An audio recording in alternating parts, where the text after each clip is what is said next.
আসসালামু আলাইকুম। আমি এখন খিচুড়ি রান্না করব। সবজি খিচুড়ির এগুলো সবজি আমরা জমি থেকে নিয়ে আসছি। আমি একটু এই যে ইয়াতে পাতিলে চাল দিলাম, তারপর একটু ডাল দিলাম, ভালো করে ধুয়ে দিলাম, ভালোভাবে মিক্স করলাম, একটু মরিচ দিলাম, একটু পেঁয়াজ দিলাম, পেঁয়াজের পাতা দিলাম, সবজিগুলো দিয়ে দিলাম, লবণ দিলাম, আর একটু ওই যে হলুদ দিলাম, আদা রসুন বাটা দিলাম, বলো তেল দিলাম একটু, দাও।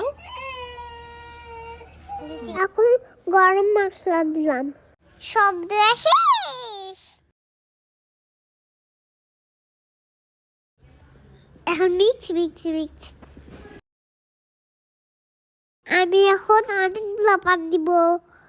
আমার খালামুনি পানি দিচ্ছিল, আমার আম্মু ভিডিও করতেছিল।